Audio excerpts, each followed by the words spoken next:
न घाबरता ब्लॉगला पुन्हा जॉईन केल्याबद्दल तुमचे सहर्ष स्वागत.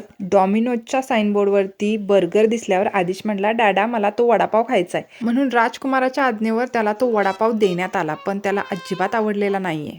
पण बाकीच्या सगळ्यांनी जसा घावेल तसा आडवा उभा हात मारून घेतला. मामा बर्गर उघडेपर्यंत आम्ही इकडे फळच्या पारून रिकामे झाले होतो. वॅम्पायर समजून एखादा माणूस मेलं तरी चालतंय, पण आपण मिळालेले सगळे पाऊच फोडून फोडून सगळं केचप संपवायचं. बर्गर आवडला नाही म्हणून जे तोंड वाकडं करून आधीच बसला होता त्याच तोंडाने आता त्याची शिकार चालू आहे. केचपची लाली दुसऱ्याला दिसू नये म्हणून तिला निस्तेनाबूत करून घेतली. शेअरिंग शेअरिंग म्हणत मामानं गुड बॉय सारखं त्याला फ्रेंच फ्राईज ऑफर केल्या, पण आधीच बॅड बॉय सारखा एकटाच खात होता म्हणून त्याला म्हटलं, तू पण गुड बॉय आहेस ना, मम्माला एक घास दे. आणि तसे 4-5 घास खाऊन घेतले. पेट्रोल पंपावरचं नित्य नेमाचं काम आवरून मी जरासा फेरफटका मारतच होते तोपर्यंत मामीही मला जॉईन झाली आणि आम्ही थेट आमच्या गाडीकडे गेलो.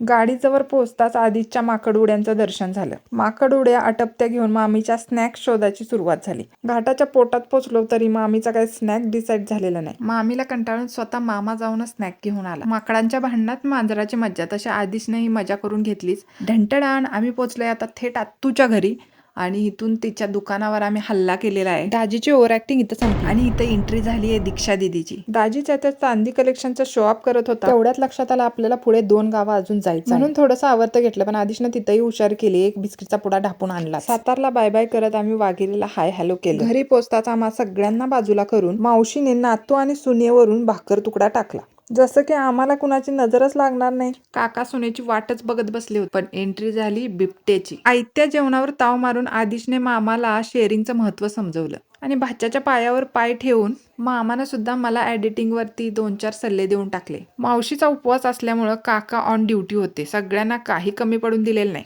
मेहुण्याच्या सल्ल्यांना समर्थन देण्यासाठी दाजीही पुढे आले. समर्थनाचे डोस पिऊन झाल्यानंतर बिबट्यानं गावाची वाट धरली. नंतर या सगळ्यांना टाटा बाय बाय केलं आणि थेट गाडीत जाऊन बसलो.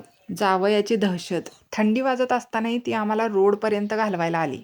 समोरच्या गाडीवर बॅग आहे की मुलगा या डिस्कशनमध्येच आम्ही घरी येऊन पोचलो. नवऱ्याची झोप लागतच होती, त्यांना हलवलं, अहो घर आलं, ब्रेक लावा. बायकोला आणि मुलाला गाडीतच ठेवून जावई बापू सासरवाडीत पोचले. पण तिथं जाताच लक्षात आलं आपल्याला काही त्यांच्याशिवाय एंट्री मिळणार नाही. लगेच आले, दोरीत आले आम्हाला रिटर्न न्यायला. तर या व्लॉगमध्ये एवढाच गोंधळ. आता भेटूया आपल्या नेक्स्ट व्लॉगमध्ये. तोपर्यंत काळजी घ्या आणि व्लॉग बघत राहा.